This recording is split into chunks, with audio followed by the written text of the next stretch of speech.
Ben, when we teased this episode in the email about the Jensen episode that we just released, the guesses that we were getting from folks were amazing. I mean, people were like, it's Charlie, it's Warren, or it's Taylor Swift. And a lot of people were right. Hey, Taylor, you know where to find us. acquiredfm@gmail.com. If you are looking to get more publicity, we're open. Have Travis get in touch. All right, let's do it. Who got the truth? Is it you? Is it you? Is it you? Who got the truth now? Is it you? Is it you? Is it you? Sit me down, say it straight. Another story on the way. Who got the truth? Welcome to this episode of Acquired, the podcast about great technology companies and the stories and playbooks behind them. I'm Ben Gilbert. I'm David Rosenthal. And we are your hosts. This episode is a very unique one for David and I. Good friend of the show, Andrew Marks, organized a little dinner for us with Charlie Munger and a few other folks at Charlie's home in Los Angeles. You can hear Andrew a few times in the background asking Charlie questions. We are pretty sure that this is the only podcast that Charlie has ever done. Charlie, aside from being one of the most prolific investors of all time alongside his partner Warren Buffett, is 99 years old. He will turn 100 on January 1st. Of course, our conversation was interesting because he's freaking Charlie Munger, but also because it was interesting to get the perspective of someone who has seen the last 99 years of human history. We talked with Charlie, of course, about Costco, his history investing in retailers over the last 50 years. We also got to hear his views on what it takes to build a great partnership, what's gone wrong in the global securities markets these days, the concept of investing versus gambling, and where investment opportunities remain in the world today. Yeah, Ben, this was such a special life experience for you and me together to do this. And the fact that we got to record it and now share it with the world for posterity, just icing on the cake, and the whole thing was unbelievable. Yeah, listeners, we knew we were going to have dinner. We were not sure whether we were going to be able to record it, and now we get to share it with all of you. With that, join the Slack. There is awesome discussion of every episode and the news of the day at acquired.fm/Slack. If you sign up for Acquired emails, you will get episode corrections and follow-up from previous episodes, plus hints at what the next episode will be. That's acquired.fm/email. And we have only one sponsor for this interview. Yes, a special conversation deserves a special sponsorship. And longtime listeners will know there's only one company in the Acquired universe that is truly appropriate because everything they do is modeled after Charlie and Warren, and that's Tiny. Yep. Tiny is the Berkshire Hathaway of the internet. Literally, they are such huge fans that they started a company that makes bronze busts of Buffett and Munger themselves, but more on that in a minute. Yeah, so Berkshire, as we know, started as a textile mill in Massachusetts nearly 200 years ago, and almost 20 years ago, Tiny founders Andrew Wilkinson and his partner Chris took their version of an internet textile mill, the premier design agency MetaLab, which designed the UIs for Slack, Uber, Tinder, Headspace, Coinbase, and others. And they asked themselves, what would Charlie and Warren do if they were us? And that led to the realization that just like Berkshire discovered in the physical world, the internet also has wonderful niche businesses with great cash flows. In fact, they tend to be even better than the old days of See's Candies and blue chip stamps because they require zero capital reinvestment, have software margins, and can build global brands much faster than the, 50 some odd years it took See's to expand around the world. Yep. So Andrew and Chris took the extra cash flow from MetaLab and their other businesses and created Tiny, the world's first and best permanent holding company for wonderful internet businesses, and boy, did it work. Yeah, fast forward to today, and thanks to Tiny's success, this opportunity is no longer a secret. Many people have caught on to the idea that this can really work. But just like Berkshire itself, no one else has the combination of experience, temperament, access to capital, and frankly, reputation that Andrew and Chris have built over the past 2 decades. We're investors in Tiny ourselves alongside Bill Ackman and Howard Marks. And just like the two of them, Tiny is really the long-term buyer of choice in their niche. Anyone who's looking for a permanent home for their profitable internet business, or who needs a capital partner for a co-founder or VC cap table buyout, would be lucky to work with Tiny. Yep. For instance, they just bought the premier social network for film buffs, Letterboxd, which has been the founder's baby for 12 years and will stay so within Tiny. And this really reflects Tiny's whole ethos. Work with only the best internet businesses, commit to simple diligence, 30-day deals, and leave the business alone, either for you to operate or bring in new long-term oriented management. Up to you. So thanks to Tiny, this is the only sponsor, as Ben said, that you'll hear on this episode. And just like Berkshire, it'll be here in perpetuity. Tiny just became a public company earlier this year, and they can now do deals ranging anywhere from 1 million all the way up to 250 million. So if you want to get in touch, just shoot them a note at hi@tiny.com and just tell them that Ben and David sent you. Oh, and one more thing. The bronze Charlie busts, the perfect daily reminder in your workspace to ask what would Charlie do. Just head on over to berkshirenerds.store to buy your own. And they also have plenty of some guy named Warren, too. Okay, now without further ado, this is not investment advice. David and I may have investments in the companies we discuss, and this show is for informational and entertainment purposes only. And on to Charlie Munger. Charlie, I was watching the NFL games last weekend, and it seems like every advertisement now is a sports betting advertisement. Is this good for America? No, of course not. Are the dog tracks and racetracks of America and the casinos good for America? Of course not. They're just very popular. But that's how Warren got his start, though, right? At the racetrack? Well, but Warren never gambled heavily as a patron of a... Warren wanted the odds in his favor, not somebody else. Right. It's just so simple if you're Warren. You want the house. You want to be the house, not the punter. Listeners, the next topic that came up was retail stock trading and the idea that for many Americans, this is akin to gambling. Well, that's the way it's organized. They don't really know anything about the companies or anything. They just gamble on going up and down in price. If I were running the world, I would have a tax on short-term gains with no offset for losses on anything. And I would just drive this whole crowd of people out of business. What do you think about the algorithms like Renaissance and stuff like that? Well, of course, Renaissance, the first algorithm, was so simple. They sifted all this data for the past. And what did they decide? Up for two closing prices, and down were more common than down, up, or up, down. Once they realized that's the way it was for various reasons deep in the psychology of man, is that man is a natural trend follower. You figure gambling short term. And he just programmed the computers to automatically, buy on one thing the first up day and sell before the end of the second day. And they just did it day after day after day. And just every day the machine would, the central clearing agent would say, your check today is $8,500,000. It's crazy. Your check tomorrow is $9,400,000. Well, what happens is that the easiest trade is to front run what the average is, what the index funds have to buy. And you know what it is exactly. They all know that. And the way they get their returns year after year is taking the leverage, the midday leverage up higher and higher and higher and higher.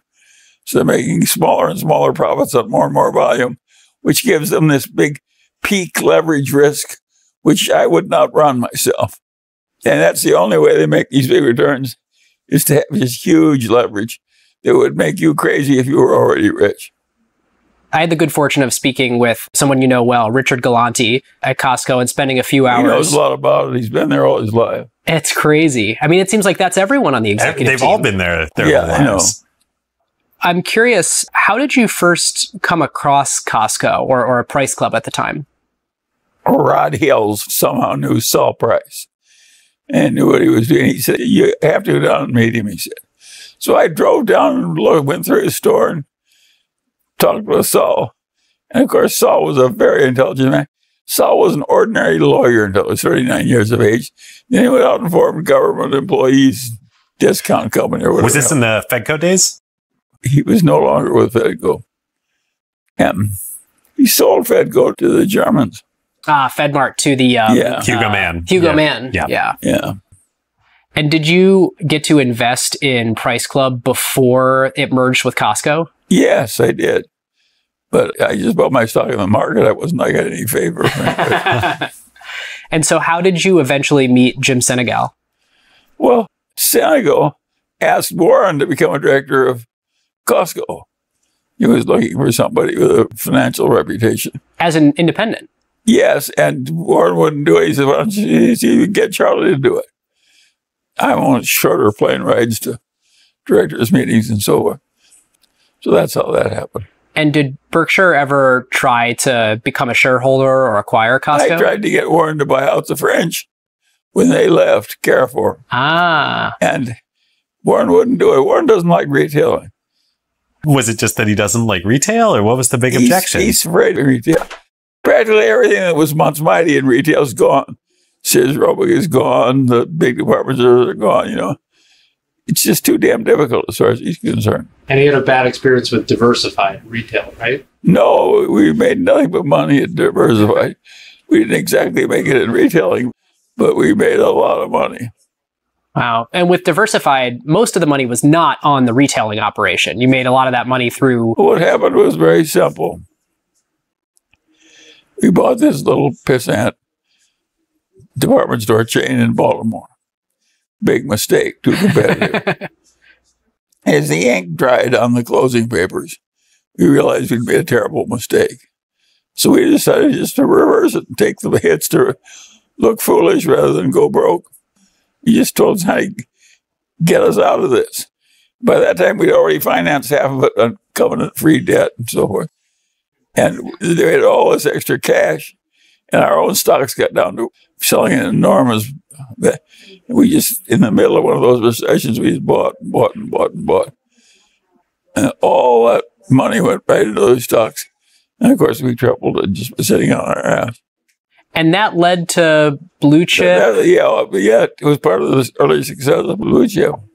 Wow. And so, you know, you mentioned Warren doesn't like Blue Chip retailers. did something else that people don't know about. Yeah. We bought a little pissant savings and loan company for maybe $20 million.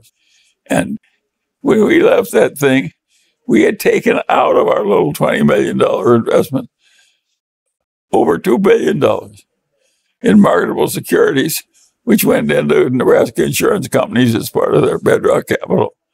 So we had some wonderful early years. And that's what everybody needs, is wonderful early years. Wow. So in our Costco episode, we started with the joke at one of the Berkshire meetings probably 10 years ago.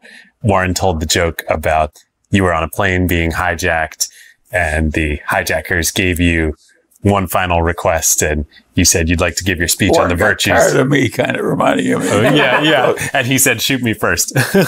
We were hoping, could you give us your speech on the virtues of Costco? No, Warren was kidding me for being so repetitive on the subject. But there aren't many times in a lifetime when you know you're right and you know you have one that's really going to work wonderfully. Maybe 5, 6 times in a lifetime you get a chance to do it. And people do it 2 or 3 times early, all go broke because they think it's easy. In fact, it's very hard and rare. What was it about Costco that made you realize this is one of those few moments in a lifetime? Well, they really did sell cheaper than anybody else in America. And they did it in big, efficient stores. And all the parking spaces were 10 feet wide instead of 8 feet 9 or whatever they normally are. They did a lot right. Yeah. And they had a lot of parking spaces. And they kept out of their stores all these people that didn't do big volumes, you see. And they gave special benefits to the people who did come to the stores in the way of reward points. The executive membership. Yeah. It all worked. And the capital light business model. I mean, when we were studying it, the difference between Price Club they have no investment in them. They make the suppliers wait until they've been paid, and then they're scheduled to pay only after they're scheduled to sell. They've got 900 warehouses around the world full of high quality merchandise, none of which they have sitting on their books. That's correct. Yeah. Our understanding is that Price Club went public initially before the merger. They just listed. They didn't raise any capital. They didn't need any capital. Who knows? Saul kind of he was kind of a financier. He liked deals. He liked this miscellaneous real estate. Yeah, but it doesn't make sense. You got an enterprise as big as Costco. You don't want to screw around with your parking lot to get other people to clog up your parking lot permanently and stuff that's not going to pay you very much. Right. You don't want them is the answer. Have you ever seen another business that takes advantage of the virtue of the low SKU count the way that Costco does? Well, there are lots of them. That little grocery store chain here in Los Angeles, Gelson Brothers, they wanted high turnovers and low capital costs. And they never made the least effort to earn any money they wanted to share their parking lot with anybody. As you reflect back on, one of these few great companies in a lifetime that you should bet big on, what advice would you have for David and I as young partners looking for a few of these in our lifetime, things to look out for? Well, when you find one, you may find it 5 years after you bought it, These things may work into it, or your own understanding may get better. But when you know you have an edge, you should bet heavily. You know you're right. And most people, they don't teach that in business school. It's insane. Of course, you got to bet heavily on your best bets. And how do you develop that level of conviction to know? You work at it. You do a lot of reading and thinking and visiting. I'm curious, we wanted to ask you, you've had this beautiful partnership with Warren for half a century. Yeah, we're a decade into our partnership. There was a lot of low-hanging fruit in the early days of our operation. You don't have any low-hanging fruit that is easy to recognize. You mean in investment opportunities? Yeah, that's right. But your relationship with Warren, how have you... Well, we were both some kind of similar, and we both wanted to keep our family safe and take a good job for our investors and so on. We had similar attitudes. Yeah. Did it change over the decades? No, Warren still cares more about the safety of his Berkshire shareholders than he cares about anything else. If we used a little bit more leverage throughout, we'd have 3 times as much now. And it wouldn't have been that much more risk either. And we never wanted to give them at least chance of screwing up our basic shareholder position. If you had used more leverage, do you think there's some chance that... We would have done a little better, sure. Do you think there's some chance that it wouldn't exist at all, that it would have cost you the franchise? No, I think it would have worked fine. Does Warren think that? Very easy. The situation lent itself to, if you were intelligent, just milking it out. When you leverage, I'm so curious on, after we did our It's automatically leveraged. If you open a new store with no capital, of course it's leveraged. Who wouldn't want a business with it and no inventories? Right, that's a good point. By the virtue of you owe a whole bunch of people money on day one for these goods that... Which turnover so rapidly. Right. It's interesting. I mean, that's leverage. It's not debt leverage. I mean, how do you think about debt? After we did our Berkshire series... A lot of people do it now. A lot of people now do it who manufacture something. But they're just terribly strong.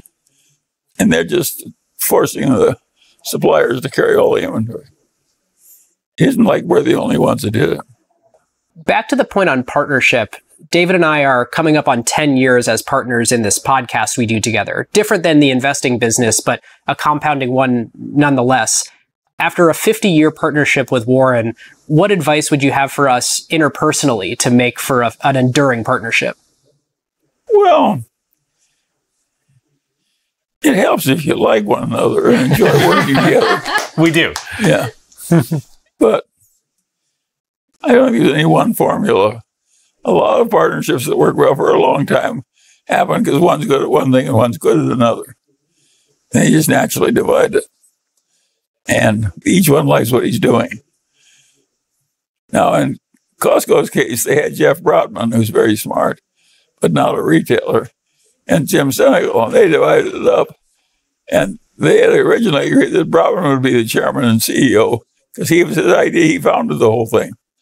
But Senegal decided, no, I have to be the CEO. So it was a big, unfortunate board meeting, a big internal struggle. And Brotman moved aside. Was that after you joined the board? No, before. Do you think you and Warren not living in the same city helped your partnership last so long? Well, it may have helped. But Warren has very close relations with all those people that have lunch every Saturday at Berkshire headquarters. It isn't like he doesn't have a little coterie of people there who are kind of pals from the ground up. Do you think it helps that when you do spend the time together, it's special rather than being common? Well, of course, we used to spend a lot of time together when we were young because we didn't have that much to do. Now we've got more to do, and it's just the other minutiae of life. So it's different. Yeah. It's funny. I feel like we have a lot to do now, but well, of course you do. It's very difficult to invest money well, and I think it's all but impossible to do time after time after time in venture capital. Yeah, we really wanted to ask your thoughts on venture capital. Some of the deals get so hot, and you have to decide so quickly that you're all just sort of gambling. Do you think the role of venture capital is being properly accomplished in society? No, I think it's very poorly done. Charlie elaborated on this point with a few things that we can't air, but the topic did turn to Bitcoin. I've heard many comments you've made on Bitcoin. I'm curious if you have a thought on this particular angle. An easy way to transfer money in between countries, especially when those countries don't have a stable store of value within that country. Is it good to have an independent store of value that is not pegged to the nation state? Of course, it's good for the world as a whole to have a way of having some currency. The way that was solved is, for a long time, the British pound was the national currency of the investment world. And then it shifted to the dollar. And it's still a dollar. Yep. And people like China have these enormous reserves of dollars. Think of the money we make think of the money people give us where we always just print up these pieces of paper. Yep. And what about the common person in some of these less fortunate countries who don't have access to US dollars? Well, they do if they ever get any money. The dollar is very fungible. You can always buy one anywhere. I'm curious, back to this point of the role of venture capital in a society. If you could design a perfect system to fund innovation. It's a very legitimate business if you do it right. If you want to give the right people the power and nurture them, help them, and you know a lot about the tricks of the game so you can help them run their business, yet not interfere with them so much they hate you. By and large, having bumped into a lot of people in the businesses with venture capital financing, I would say the ordinary rule is that people in the business doing the work, they more often than not, they hate the venture capitalists. They don't feel they're really their partner trying to help them to come. They're only taking care of themselves and so on and so on. And they don't like them. How could it work differently? Yeah, well, but that's not true in Berkshire. You see, our people, they know we're not trying to discard them to the highest bid. See, if some asshole investment banker offers us 20 times earnings for some lousy business, we don't sell it. If it's a problem business we've never been able to fix, we'll sell it. But if it's a halfway decent business, we never sell anything. And that gives us this reputation of staying with things, which helps us. And do you think that buy and hold, not only mentality, but demonstration is the key thing that aligns investors with managers? Well, it's rare, you see.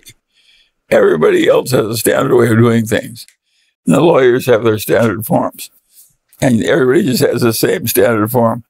And they get the same standard results, subject to the vicissitudes of investment life. You don't want to make money by screwing your investors. And that's what a lot of venture capitalists do.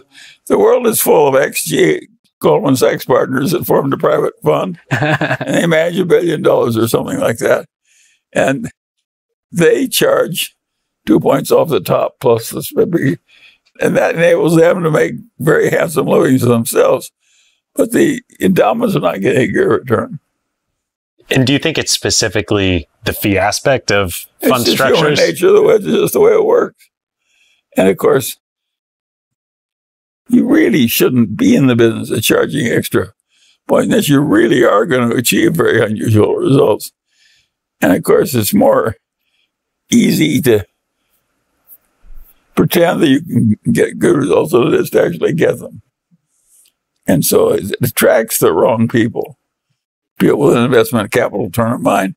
And the people who made the most money out of venture capital are a lot like investment bankers, deciding which hot new area they're going to get in. They're not great investors or great at anything. What do you think endowments and large pools of capital should do then? Well, they're starting to do it. The endowments have started to say to all these people that charge 3 and 30 or whatever they charge, they said, we'll pay your 3 and 30, but we're going to put in twice as much money, and then the next half you'll get nothing on it. We're just going to ride pari passu on some of your investments. So the fees go down by 50%. That'll take a lot of the fun out of it. Fees down 50%. And that's happening all over America. They feel had, misled, irritated. They've looked foolish to their own trustees. One of the issues, I think, in investing right now, you mentioned it about venture capital, but I think it's true everywhere. It's like there's just so much capital and so much competition. We're so far removed from the cigar butt era. We're in the opposite of the cigar butt era these days. Are there opportunities out there? Somebody will find a few things, but it gets harder and harder. I would argue one of the easiest ones was when they decided, a little group around Home Depot, they would copy the Costco model in home improvements. And that was basically a good idea. And think of the money they made doing it. Yeah. Bernie Marcus. Yeah. It was a direct copy of Costco. Do you think there are more opportunities to copy Costco? Well, there was another one at Costco. Floor and Decor is the current imitator. And it's in vinyl, wood imitating vinyl flooring. They're running a Costco model. Huh. And they keep adding miscellaneous stuff to it, too. It's the miscellaneous stuff that'll eventually kill you, though. Well, it would be simpler if it was all floor. Yeah, it's like the vertical. Home Depot worked so well. But I don't know that it was totally obvious. Like part of the appeal of Costco was it was horizontal. It was everything. Consumers could come, they could make a trip, bring their big wagon, bring their big truck. Home Depot was the same. They copied everything. And famously, Bernie Marcus came out to visit Saul before he started. No, they came out, they copied everything. Saul was like happy to share the playbook with everybody, right? How did Jim and you feel about that? Saul was not a crazy, he was domineering and so on. But he was also very intelligent. But there aren't many opportunities like Home Depot and Costco. There aren't very many. Why do you think Walmart hasn't been successful once they saw Costco in competing? They were too wedded by the ideas they already had. That's everybody's trouble. They just can't accept a new idea because the space is occupied by an old idea. They got in the habit of getting the real estate practically for nothing because they went in little towns where nothing was valuable. So their occupancy costs were like zero, and they knew how to make big, efficient stores. That was their formula. So it offended them to go against the rich suburbs and have to pay up for the good locations. And Costco just specialized in the good locations where the rich people lived. And Walmart just let them do it year after year. It was a terrible mistake. Did you know Sam Walton? No, never met him. I knew the son, one of the sons. And they divided it up, in about 6 parts very early. Yeah, Walton Enterprises. So they had never paid much gift taxes or anything. The topic then turned to the automakers and the future of the car industry. Look how hard it would be to go into the auto business and have some big killing. Who's going to win? Who knows? The whole thing's been thrown way up in the air by all these electric cars. Yeah. All those big new capital requirements, different ways of selling cars. And plus, they got these tough unions. See, I just don't even look at the auto industry. Do you think it's more investable today than it was 50 years ago because of the disruptive innovation of electric? Well, maybe for one or two electric cars that are really good at it. Maybe. But certainly nobody else. So you think BYD It's and too Tesla? tough. BYD was a miracle. But that guy works 70 hours a week and has a very high IQ. He can do things you can't do. He can look at somebody else's auto part and he can figure out how to make the goddamn thing. You can't do that, you see. Charlie, you invested in Hyundai. Yes, but they're clever too. How was that investment for you? I lost money. Not much, because I was stubborn. I held out until it got back to almost what I paid for it, and I sold it. There's been a lot of discussion about Berkshire's investments in the Japanese trading houses. Well, but that is a no-brainer. Something like that, if you're as smart as Warren Buffett, maybe 2-3 times a century, you get an idea like that. The interest rates in Japan were 0.5% per year for 10 years. And these trading companies were really entrenched old companies. And they had all these cheap copper mines and rubber plantations. And so you could borrow for 10 years ahead all the money, and you could buy the stocks, and the stocks paid 5% dividends. So there's a huge flow of cash with no investment, no thought, no anything. How often do you do that? You'll be lucky if you get 1 or 2 a century. We could do that, nobody else could. It looked attractive at 0.5%, but you couldn't get it. But Berkshire, with its credit, could. And the only way you could get it was be very patient and just pick away at little pieces at a time. It took forever to get $10 billion invested. But it was like having God just opening a chest and just pouring money into it.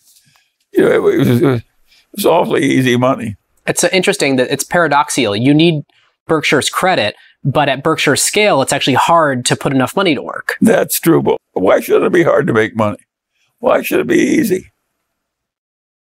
Japanese trading companies reminds me. We studied another company recently, Nike. That's a was very surprising different to me. company. Yeah, did you ever look at That's a it? style company. Well, of course I've looked at it, but I don't like style companies. Too fad-driven?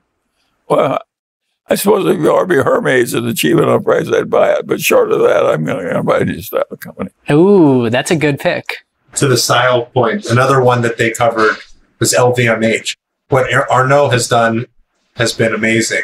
So what do you make of that company? Well, if you're as good as they are, what they've done, you have a lifetime to do it in, or now a lifetime, really 3 or 4 lifetimes to do it in. You can create another, but it's not easy. Hermes is on the 8th generation, I think, now. The family running it. It's not a bit easy. They have meetings every day where they make policy decisions, and they choose the locations one at a time, and it's work. It's definitely work. What do you think the durable value is in these, as you say, style companies of the very best one in the world, the Hermes or the LVMH? What makes them enduring? Well, they just got a brand people trust so much. It took them a century to do it. Our conversation then turned to comparing Kirkland's signature as a brand to Hermes. Kirkland is a brand the way Tide is a brand. And Hermes is a different kind of a brand. Yeah, Ferrari doesn't make detergent. No. We've spent a lot of time studying these brands. How do you look at the value of a brand? Well, it's hard for us not to love brands since we were lucky enough to buy the See's candy for $20 million as our first acquisition. And we found out fairly quickly that we could raise the price every year by 10% and nobody cared. We didn't make the volumes go up or anything like that. Just made the profits go up. So we've been raising the price by 10% a year for all these 40 years or so. Wow. And it's been a very satisfactory company. It didn't require any new capital. That was what was so good about it. Very little new capital. We had 2 big kitchens and a bunch of rental stores when we bought it. And now it's got 2 big kitchens, a bunch of rental stores. Well, Charlie, he was a playboy. And his brother ran the company, his older brother, and dominated it completely. But when he died, Charlie made his brother his executor. And now he needs a lot of money to pay death taxes. He doesn't have it. And it's due, 8 months or something later. And so they really wanted to sell so they could pay the death taxes. And Steve was only making $4 million pre-tax when we bought it. And so that buying opportunity only came about because the family needed liquidity to pay the death taxes. That's right. We only found out about it because Charlie C. was on this cruise to Hawaii or something with this guy who was a client of an investment counselor that also worked for Blue Chip Stamps, which was the company that bought it. And at any rate, that's how we found out about it. We paid that guy a finder's fee even. We've never paid 1 cent. He always says that so it was worth it. Of course, but you don't want to have a reputation for paying finder's fees. Everybody in the world will be bothering you all day long. So what do you think? So there are categories like C's or like Hermes where brands lead to pricing power. I think your chances of buying one of them is so low I wouldn't even look. I only believe in looking at things that I might find. You're not going to get a chance to buy Hermes. No curiosity without a wasting return. your time. Yeah. So why do you think there are extremely well-known brands in other categories, maybe packaged food or something, where there are a lot of professional investors that buy nothing but branded goods, and the one they usually start with is Nestle, and they just fill it up with it. They've done 2 or 3 points better than average, but it's not a bonanza. After that, our conversation turned to Kraft Heinz and why Heinz is able to have pricing power while Kraft is not. It was very interesting. There's something about the flavor of ketchup on a goddamn fried potato. People are really willing to change brands over. They want Heinz. And so we could raise the price of Heinz pretty much. Hey, but you try to raise the Kraft cheese, and everything goes in rebellion, including the final customer, the housewife. They don't care that much about whether the cheese is Kraft or not. Why do you think that is? That some... Well, they want the sauce flavor. It's happened elsewhere. In Korea, one guy, a Chinese guy, controls all the sauces. Every single major sauce he controls at least 95% of. And it's because sauces have such a particular flavor that no one can imitate the trade secret? Yeah. Huh. And that gives pricing power. People get used to it, and they like it. Is that Coca-Cola as well? Yeah, sure. Charlie, I'm curious, at age 99, what is something that you believe today that 70-year-old Charlie would have disagreed with? I think I knew when I was 70 that it was plenty hard, but it is just so hard. I know how hard it is now. And all these people who are getting this 2 and 20 or 3 and 30 or whatever, they all talk as though it was easy, and they get to believing their own bullshit. And of course, it's not a bit easy. It's very hard. If you were back 30 or 40 years old again today, would you decide to go into the investment business again? Well, probably, because it suits my nature. But I didn't really enjoy the 3 and 30 business. Once I had enough money of my own, I'd rather just operate with my own money.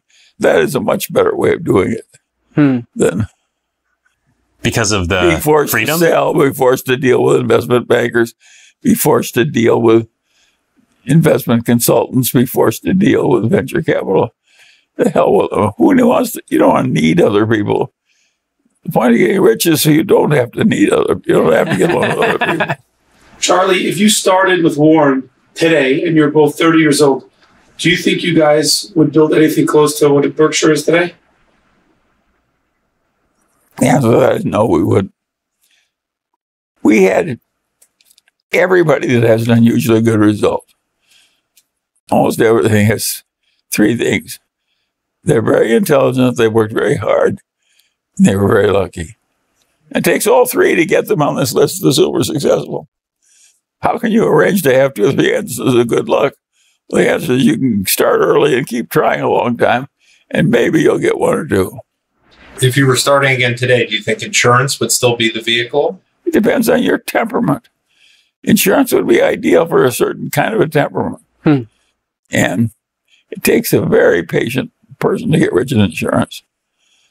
It takes forever to get anything, and it takes forever to push anybody aside. It's very hard to make money. I've heard you say, as soon as you're wealthy enough to self-insure, you should. Is there any insurance? Well, that's about practically everything. Think of all the crumb bums of the world that drink too much and then file big claims to the insurance company when the place gets on fire or something. Why would you want to pay your share of their stupidity?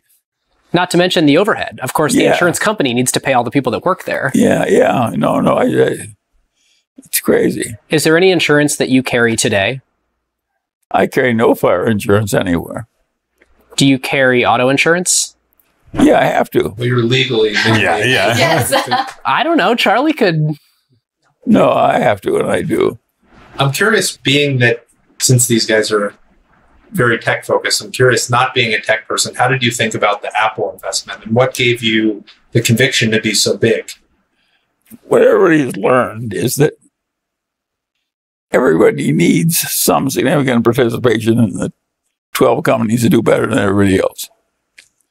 And you need 2 or 3 of them at least. And if you have that mindset, Apple was a logical candidate to be on the list for which you're going to select your companies. And it's not very hard to come up with the idea that it may be okay. Making the list doesn't sound too hard. In fact, there are these acronyms, FANG or MAMA, Microsoft, Apple, Google, Facebook. But selecting the one and putting hundreds of billions of dollars into it. We didn't put hundreds of billions. We put tens of billions. 50 billion into it. To create hundreds of billions of value, that to me sounds hard, to pick the one. How did you guys pick the one? We couldn't find anything else. Was it valuation or? Yeah, it got cheap. It got to about 10 times earnings and more than bought in. 2015, I believe, was the first. Yeah. It's fascinating to me, this concept of, if you look at distressed debt, or you look at, I think Warren in the last Berkshire letter pointed out, it's been a handful of really good decisions, or you look at venture capital that's classically power law distributed. Any of these asset classes comes down to a few really good decisions with high conviction over an entire career. Yeah, that's exactly that's exactly the way it works. It's not smooth. There's no asset class where you can repeatedly just do okay. No, there's the low-hanging fruit for the idiot is, it's not gone, but it's very small. You mentioned this idea that when we were talking about Apple, there's a few companies that it's just really important to be in. Do you think these big tech companies being the winners, where all of the pensions and Berkshire and university endowments and everyone's 401ks being concentrated in these companies, do you think that was the natural outcome? Did we have to end up this way? Yeah, it was natural. That's why it happened. It was so natural. What causes that? Well, it's just, that's what human nature and competition, that's what it causes. Will we eventually have one? Eventually, this craziness in venture capital, when they're all gone stupid, that's a natural outcome. Will we have one $20 trillion companies and then the next biggest company is one? I don't know how the world's going to... I didn't know we were going to have as many as we did. They just happened. Would you continue investing in China? What's your position with that? Well, my position in China has been that the Chinese economy has better future prospects for the next 20 years than almost any other big economy. That's number one. Number two, the leading companies of China are stronger and better than practically any other leading companies anywhere. And they're available at a much cheaper price. So naturally, I'm willing to have some China risk in the Munger portfolio. How much China risk? Well, that's not a scientific subject. But I don't mind whatever it is, 18% or something. Whatever's worked out in the Munger family, it's okay with me. What about other geopolitical considerations? Like, would you hold TSMC at this point? Well, I don't like that as well as I like something with a real consumer brand of its own, like Apple. I'm curious, what major companies that haven't been mentioned do you think people would do well to study the virtues of, like studying the virtues of Costco? Well, I only study two kinds of companies. One, I'm enough of a Ben Graham follower to, if something is really cheap, even though it's a crappy company, I'm willing to consider buying it for a while anyway. And I do that occasionally. And I've done it with great success a time or two, but I'm like Howard Marks, I've done it once or twice in my lifetime for big gains, and that's it. It's not like I'd have what's not going to do. I've done it 100 times. So it isn't a bit easy. 100 times easy money is almost non-existent. One type of company is the cigar butt. What's the other type of company? The companies that people would do well to study the great virtues brand of. companies, of course, are good.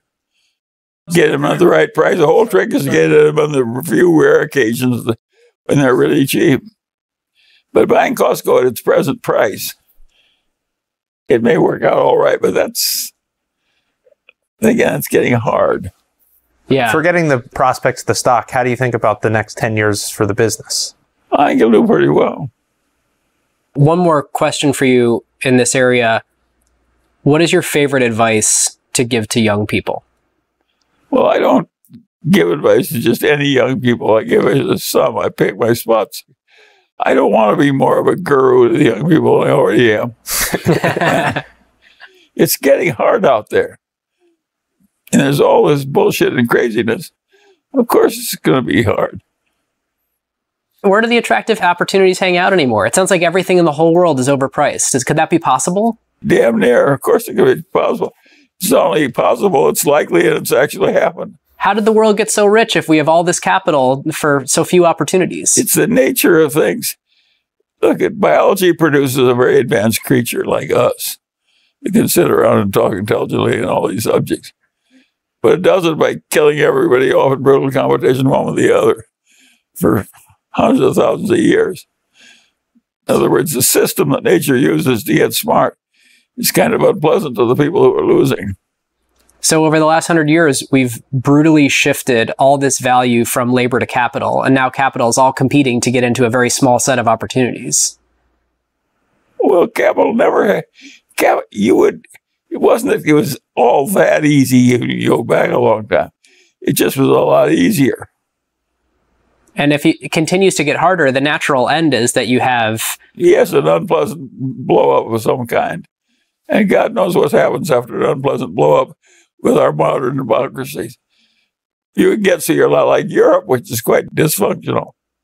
Is it too pessimistic of a view to say that the world seems to be out of good ideas to match the amount of capital out there looking for good ideas? It was never easy. You thoroughly understood it was never easy, and it's harder now. Those are the two realities. And you pay attention to how you're handling the people you deal with. You want a good reputation when you're all done, not a bad one. And I don't think you're saying there are no opportunities whatsoever. I think you're just saying low expectations and fewer bonanzas. Now, the beauty of it is you only have to get rich once. You do not have to climb this mountain 4 times. You just have to do it once. Well, that's sort of your philosophy on both sides, is you got to be patient for the great opportunities, but you got to recognize them when they come and pounce. We turned off the mics to have dinner and then recorded a little bit more later in the evening about Costco and some life advice from Charlie. So one Costco question that I've been wanting to ask you is all the puzzle pieces of the low SKU count and the high inventory turnover. And there's just so many things that fit together so beautifully. They're pretty obvious, though. But how come no one else can pull it off if they're so obvious? Well, it takes a lot of good execution to do it. You really have to set out to do it and then do it with fanaticism every day, every week, every year for 40 years. It's not so damned easy. So you think the success is the magic of the business model and culture? Yes, culture plus model, yes, absolutely. And very reliable, hardworking, determined execution for 40 years. I mean, they talk about the story of the catch-up, that you could increase the price of ketchup by 3% and nobody would notice.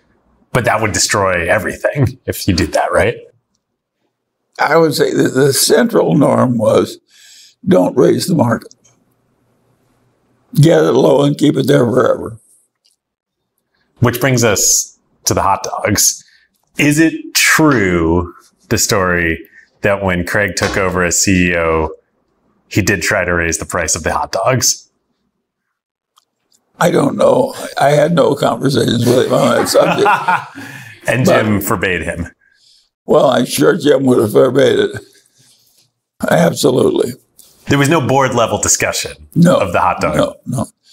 Those two would not have thought it was a board matter to discuss the price of hot dogs. The one thing that fascinates me about Costco is they seem to only be able to grow 10% per year because they're not capital constrained. No amount of money, if they were to access it for free, could help them. I'll tell you what it is. It is hard to open too many stores a year. New store, new manager, new this, new politics, new. It's hard. Plus, a lot of stuff has to be learned and taught and put in place. And so they didn't want to do more than they could comfortably handle. To store openings, you mentioned China earlier. Was it 20 years that Costco had the license to operate in China? And well, tell me what happened there. The first store they tried to open in China, the first store somebody wanted a $30,000 bribe. Chinese culture. And they just wouldn't pay it. And that made such a bad impression on Jim Senegal. He wouldn't even talk to him going into China for about 30 years thereafter. So what changed? Why finally go in? Well, finally the board started making enough noises. So you started agitating. Yeah, but who on the board could be excited about the Chinese market? Yeah, well, who can? Who knows? Oh, that's so great. One thing I found fascinating about Costco was the fact that even though they're at the lowest possible prices, their audience skews wealthy. Was that an accident that they figured out over time, or did they know that? Price, they had that figured out to announce. All the way back in the Price Club days? Yes. He always wanted the rich man trying to save money. Well, and it's not just that they're the wealthiest customers. They're smart, wealthy customers. Yeah, they're picky, wealthy customers. On some topics that are outside of Costco, you mentioned in the Daily Journal annual meeting this year that a young man knows the rules and an old man knows the exceptions. Yeah, that's an old saying of Peter's. Oh, is that a Peter Kaufman? Yeah. What are some of the exceptions that you've found the most useful in life? Well, take those goddamn Costco hot dogs. That's an exception. Anybody else would have raised the price of hot dogs a long time ago. They just don't do it. They just know that it's like half famous and people bring their kids in. They know they've got something going there that's worth extra money to them, and they just don't destroy it. A thing that I've never fully understood, I know you're a big fan of the company BYD that, of course, makes the Chinese company that makes batteries and electric vehicles. I may be a big fan, but I'm sort of hanging out by my hat while they lurch around the track. And they make me nervous. It's so aggressive. Is that dangerous in a company? No, that's what makes me nervous. Of course, it's dangerous. So do you think that companies should try to grow at a lower rate than they're capable of in order to be more durable? Well, of course you do that if it's safer and it's easier and so forth. But I would argue that Costco, where they've done some of these things that are extreme, like the hot dog, it's been a plus, and they've been smart to change their ways on one item or two. And it seems like there's a spectrum where on the one side there's Costco that is just not a fast-growing company because it's very difficult to. And on BYD, like you're saying, they grew like crazy. I mean, you turned... Well, BYD this year will sell at least 2.5 million cars. Most of them electric. That's unheard of. Well, I've ever heard of it. They'll sell way more than Mercedes, for instance. More than Tesla, right? Yeah, more than anybody. Yeah. Lots of troubles and losses. They ran into terrible trouble. They created the wrong kind of... They made lots of mistakes. They were lucky to be on the cutting edge of this electric car business. it's way more acceleration than most people. So you got a car with more oomph than most people. So the young macho male has a real lively car. There are a lot of things about the electric car really works in some ways that is better. And making a 90-degree turn. You go right opposite a parallel parking place and just move this way. Turn the wheels 90 degrees and go in. Yeah. Well, nobody's ever done that. If your car goes flat, you can run 100 miles on 3 other wheels or something. And do they have better economics because they don't have nearly as many parts? It's simpler. Have you ever had an investment like that before? I think you've invested something like $270 million that's now worth something like $8 billion in BYD. Well, very few people have an investment. That's a venture capital type investment. It happened to be a thinly traded public company, and we bought it instead of a venture capital type company. But it was a venture capital type play. And they just put the foot right to the floorboard and played it hard. Had they manufactured... By the way, both BYD and we tried to talk about out of going into the car business. They're going to buy a bankrupt car business and go into the car business. I said, that's a graveyard for human hopes. Why would you want to do that? And he paid no attention to us and went right ahead. Had you invested already when he told you this plan? Yes. And it worked fabulously well. After huge mistakes, they almost went broke with their early dealership building system. Almost went broke. What captivated you about BYD? Well, the guy was a genius. He was at a PhD in engineering, and he could look at somebody's part. He could make that part, look at it in the morning and look at it in the afternoon. He could make it. I'd never seen anybody like that. He could do anything. He is a natural engineer and a get-it-done type production executive. And that's a big thing. It's a big lot of talent to have in one place. And it's very useful. They've solved all these problems on these electric cars and the motors and the acceleration and the braking and so on. How would you compare him and BYD to Elon and Tesla? Well, he's a fanatic that knows how to actually make things with his hands, so he has to. He's closer to ground zero, in other words. The guy at BYD is better at actually making things than Elon is. Charlie, you turn 100, which is an unbelievable statement, on January 1st of next year. Do you have any plans? I'm going to party. Where's the party going to be? The California Club. But I've totally maxed out the room. I can't squeeze another person. What captivates you these days? What's fun? Well, practically everything is. Even politics, bad as it is kind of interesting. When you look back at your and Warren's time together, when did you have the most fun? We had about the same amount of fun all the way through. We're having fun now. Is there a particular era that you remember the most fondly that feels like the good old days? Well, we remember we were sweating blood in some of those good old days. Oh, I mean, Salomon Brothers. Salomon Brothers. Yeah. No, there were a lot of close misses. We got out with a big profit at Salomon. We could have had a big loss. We could have had more problems than just a loss with Salomon, right? Well, actually, when we examined Berkshire Hathaway on our podcast, our takeaway was that the whole franchise was at risk during Salomon Brothers, the entire Berkshire Hathaway name and future. Would you agree with that? Not so much. I mean, you would have survived it. If you had let the whole investment in Salomon go to zero, it would have been... If it all blown up and it went to zero, we would have written it off and gone on and done pretty well. What do you consider it to be your finest hour? Well, we like to remember the close misses where we were dealing with real terrible problems. We had a terrible problem with the Buffalo News.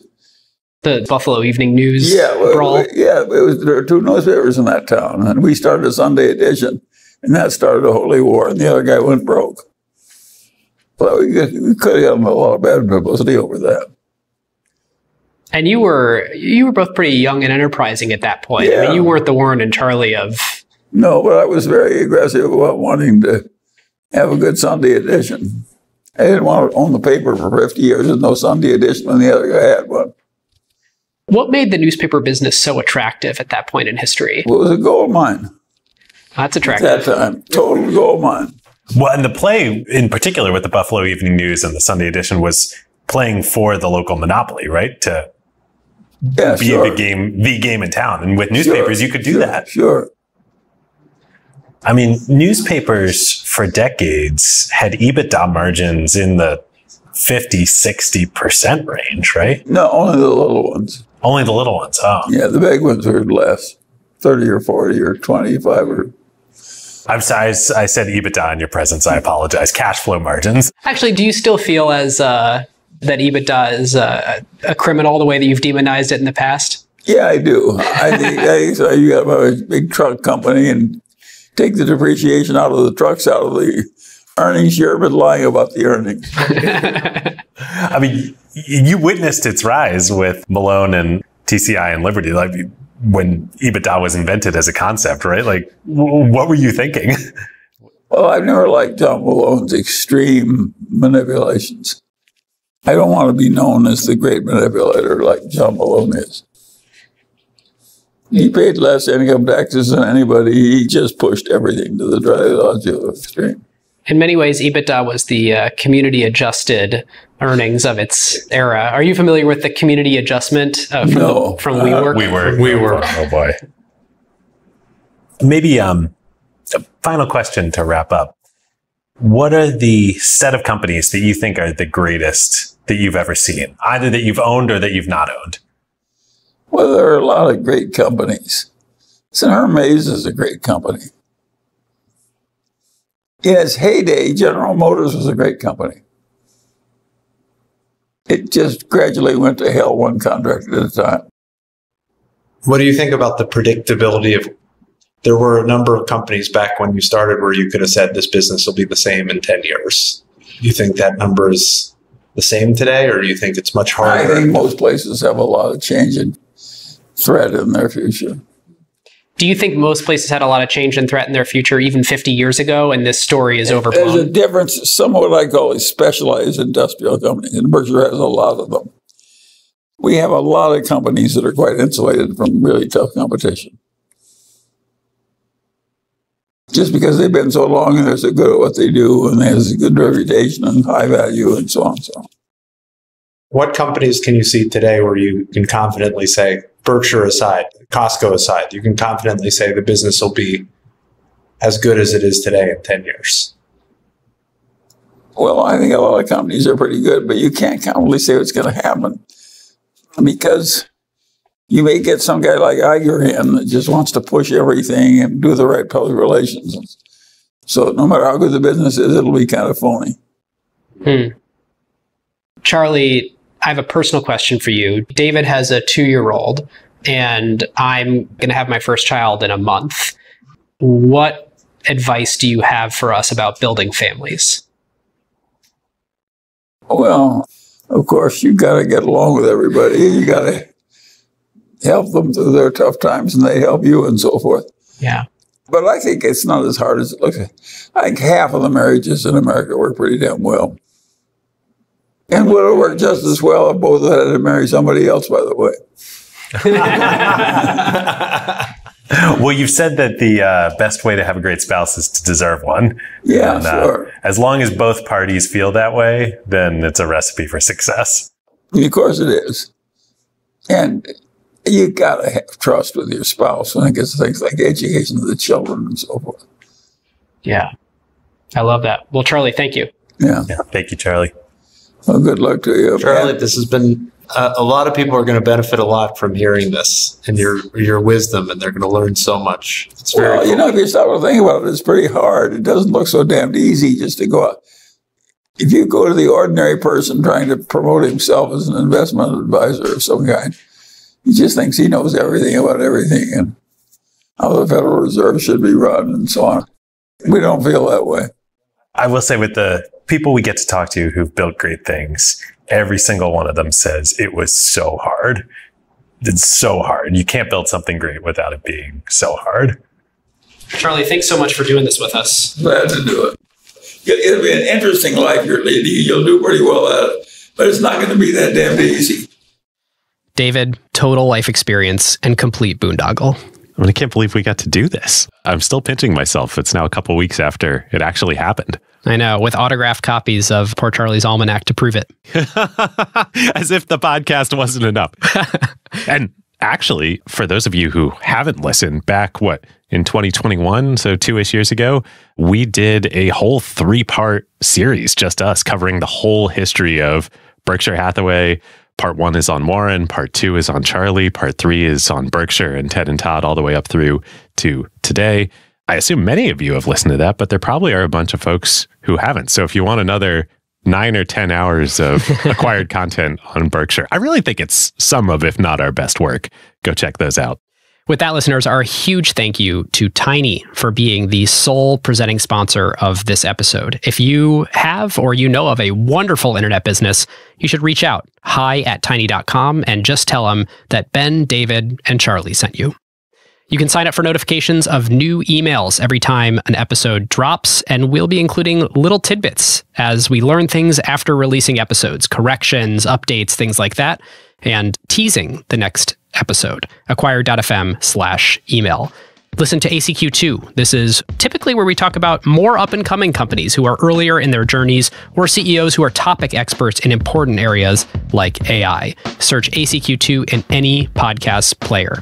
After you finish this, join the Slack, acquired.fm/Slack, and discuss with the whole Acquired community. And if you want to get some of that sweet Acquired merch that everyone's talking about, go to acquired.fm/store. With that, listeners, we'll see you next time. We'll see you next time. Who got the truth? Is it you? Is it you? Is it you? Who got the truth now? Huh?